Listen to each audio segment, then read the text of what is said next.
Welcome to the Art Lady's home. Today I'm going to be demonstrating to you how to hand build, using some slabs, a simple ceramic pumpkin. And this video is intended for beginning ceramic artists, so I'm going to be explaining step by step how you go about doing this. So I hope you enjoy the video, and if you like this content, don't forget to hit the like and subscribe button. To start off the pumpkin, I take a little bowl and I cover it with plastic wrap. And then what I want to do is I want to take my slab, and it's about 1/4 inch thick slab, and I'm going to go ahead and place it over the center of my bowl. So I'm going to slowly bring it in to the bowl. So I'm slowly working the clay around without having too much overlap. Now sometimes if we have an excessive buildup of clay, you can make a slice. So I'm going to overlap, and then I'm going to cut some of this off here. Just like this. And this is pretty wet clay, so I don't need to score and slip too much, because the clay just blends really nicely. Now I'm kind of just patting it. Now if I have some areas that are excessively long, then I can go ahead and trim that off here. Once you have this in your nice rounded shape, I'm kind of just spinning it here. And I'm cupping my hands, and I'm pushing this way with my hands to get this nice and round. And I want nice evened thicknesses. That helps keep the clay, as it dries, in its shape as well. We won't have as much warpage that way. So now what I'm going to do is I'm going to just trim off any of this extra pieces here. And then I'm going to set this aside. I'll make the other side. I'm going to pull it off the bowl, just gently. And then I'm going to joining, like this is an area where I made some of the seams. So I'm just going to join those. Checking over in here as well. So we have just very little seam here. And then I'm going to flip it up. And you can put a fan on it. You can put it out in the sun a bit to stiffen up. It's hard when you work with something that's pretty soft because it's so floppy. And then as I'm trying to clean up areas, I'm adding more water to it. And then it just makes it harder to keep its shape. So I want to check my thickness, make sure it's pretty thick, same thickness around. And then I'm going to go ahead and I'm going to place it to dry. What I did was I flipped them over once they set up a bit, and I keep on wetting the edges, but I had them in front of a fan. So the fan was blowing on the inside, so my insides can dry out, and then the outside dries out a bit as well. But I think it's important to have the inside dry out so that once it's formed into the sphere, the inside is a bit dry, because that's going to be the last to dry out anyways. So I want that to have a little bit of a step up, an advantage of having it pre-dried out. I'm going to go ahead and really rough up this area. And while they were drying, I went ahead and made some really soft clay coils. That way my coils are ready to go ahead when I seam these two pieces together. So I'm scratching in quite a bit. And then I'm going to go ahead and put some really thick slip in between them. Really score up these edges good. You want to slice into them so that the two clays are going to bind really nicely together. Now, what I'm going to go ahead and do now is I'm going to slip up this with some real thick slip. And if you add vinegar into your slip, it seems to help. And people say it's a little bit better of a binding agent. So I'm going to go ahead and place this here on top. Okay. Now what I'm going to do is I'm going to take my really wet, and I had them under a damp towel, so I can just put it on my seam here.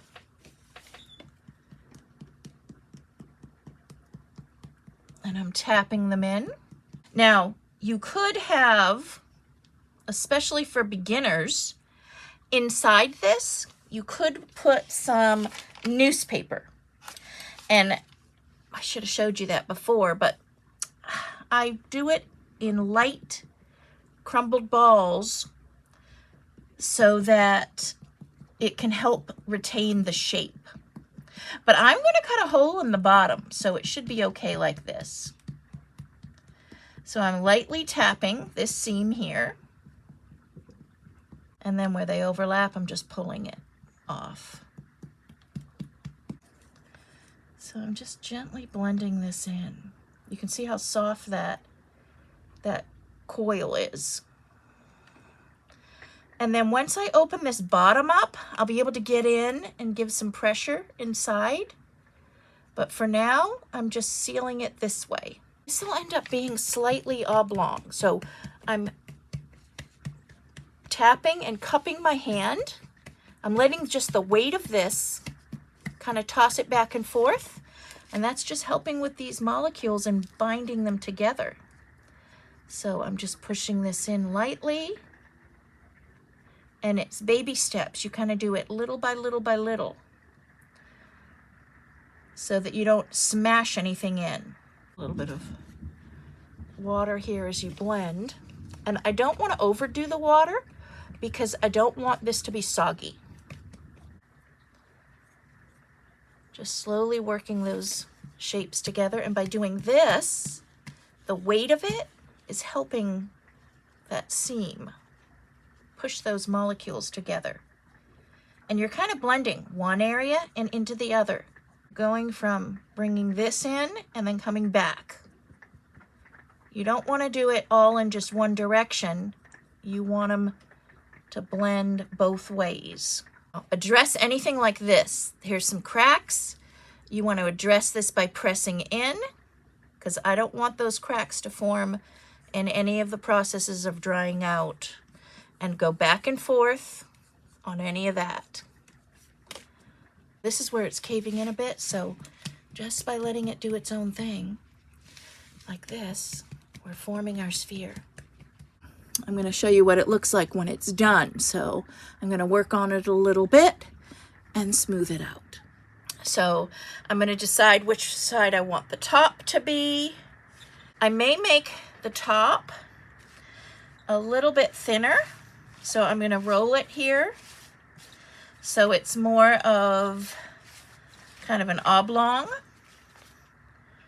So I'm going to change the shape here a little bit just by pressing here as I roll. And by pressing in like this, I'm making it pointed a little bit. And so now I'm going to open up my bottom here, and I'm just going to slice in here to get my bottom. So now I have access to my seams, and I really want to blend in this seam on the inside here, which is real important. Now sometimes you can even reach in here with your hand too and get it nice and smooth. Okay, so now I'm going to pull it out here. And it's kind of egg shape. And I'm going to smooth out, just wetting my hands a bit. Just going to smooth out my surface a little bit more. And now I'm going to start thinking about doing my vertical stripes coming down. Well, it's still quite pliable. And then I'll even smooth out the seams more after I get those shapes in. So I'm going to take my top now, smoothing everything out nicely. And I kind of want an indent here for the pumpkin, so I'm just tapping it gently for the pumpkin stem, like so, as it comes in. And this is working out really nice with this nice smooth clay. And again, pumpkins aren't, perfectly shaped, so this is a great beginning project because you don't have to be perfect. It can be lumpy and bumpy. Actually, I saw one artist who actually added a lot of bumps to their pumpkin because sometimes they have these nodules and growths on them. Okay, so now I'm going to go ahead and do these grooves. So you can either take your finger, which I'm going to start with my finger, and I'm just going to start with one groove coming down, like so, and just kind of pressing in. You can even do a tool like this, just tapping it in. And I'm going to go slow. So I'm doing one here, and then I'm going to do one on the opposite side, like so. And I'm not breaking the clay. I'm just gently pressing the clay in. So I'm going to do one there, and then I think I'll do one here, one here. And if you have to measure this out, you can. I'm going to do one here and one here. I'm going to eyeball it because I'm pretty good at measuring things and spacing. But if you need to actually take a ruler and measure it out, some artists have to do that.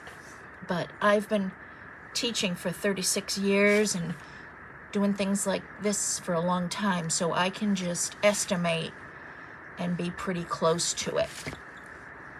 And I'm also not super picky.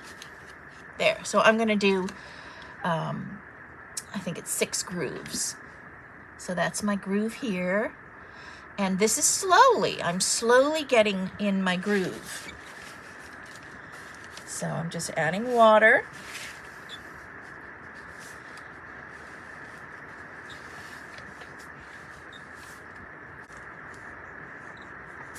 And these can be done as pronounced as you want, or they can be just slightly indented in. But the key is to work it slow, because if you just go pressing real hard, you're going to get some cracking. I'm doing 2 at the same time here, just to save time. And these are pretty, it's getting up to a real pretty shape. And the reason I'm doing the grooves now and not getting it perfectly, the seam here perfectly smooth and stuff, is because this is creating a lot more bumps. And actually by doing this, it's even helping the seams. And I'm not going to do a lot on my bottom area. And then I'll, then you can come back and fix this stuff. Once you have your grooves in, then you can come back and sculpt here. But that's why I'm putting these grooves in first, is because then I know where I can sculpt, and then it helps with the cracks. I'm sculpting this up, and so then if cracks form, I can fill them. So normally if I wanted a complete smooth pumpkin, I would have filled and smoothed all my cracks. But since I'm doing these grooves, I can fill the cracks as I'm doing the grooves. I do want to kind of over accentuate the grooves, though. I think that kind of a pumpkin's really cool. So I'm going to play with this for a while, and then I'll show you what it looks like. I'm going to work the stem up. I'm going to go ahead and just roll out a coil, having it thinner at one end, and then thicker at another. And then I'm going to cut this off here, and then I'm going to open it up so that it can be attached like so. I'm also going to slice in some grooves. So I'm just gonna add some texture here. Just kind of pressing in, and then I'll twist it.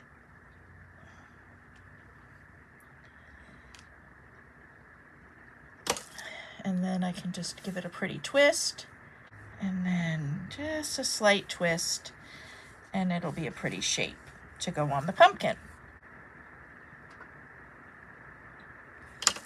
Like so. And I'm going to attach the tip area also on the pumpkin, because that's the area that tends to break or will break off in any part of the drying process or the making or putting it in the kiln. So I try and avoid anything that's very delicate. So that'll be attached on to the pumpkin base.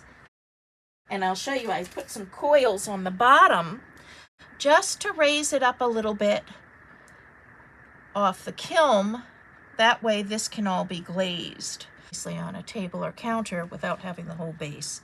And then when I glaze the bottom, this can all be glazed, and then of course this is not glazed, so it doesn't touch the bottom of the kiln. What I'm doing is the leaves, so I rolled a ball, and then I'm kind of pressing it into a football shape here. And then what I'm going to do is place it onto this leaf I had made out of some clay, and then I fired it. I just pressed in a real leaf. And now I can take my clay and rub it onto this, and it will get some of these cool veins. And the leaf I used was a hollyhock leaf, but you can use any leaf you want.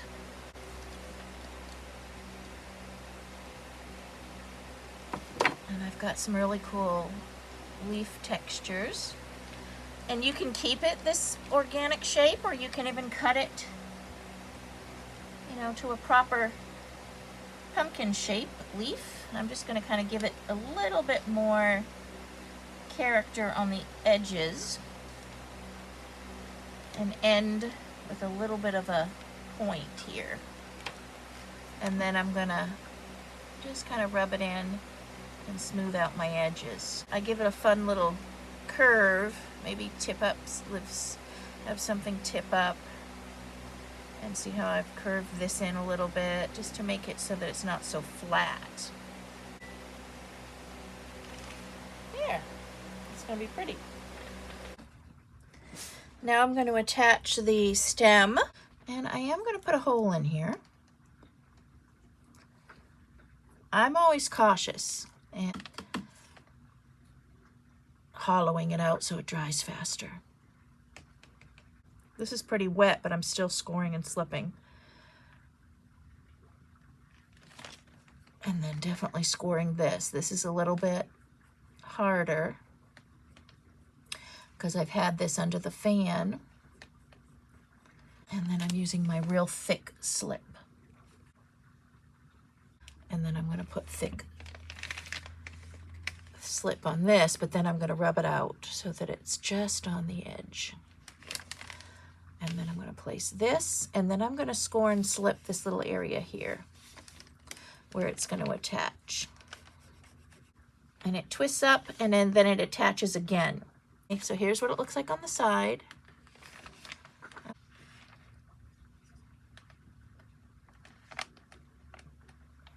Blending it in really nicely. Now I'm pressing in some of these lines back again. I'm putting a little bit of texture down here. And then any edges I'm just going to rub out like so.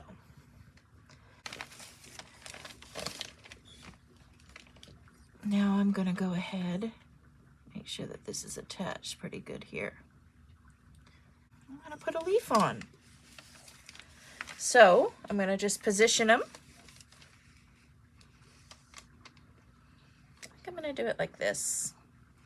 Small and then a large one, like so. And again, I'm going to do the same thing. I'm going to attach it with some slip. And the leaves are pretty wet. Just giving a little press. Sealing a few of the edges where they touch. Inside here. And I'm going to just put some slip behind here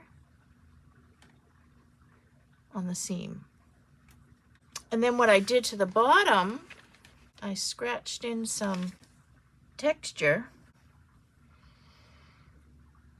And this will just be a underglaze that I'm having here, so it's not even going to be glazed, but it'll just add something fun.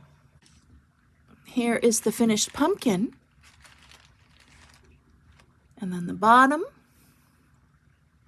just fun, just a little vine on the bottom. And then the top. And of course, I've got to clean it all up and have some fun painting it. But that's how you make a simple little pumpkin out of slabs.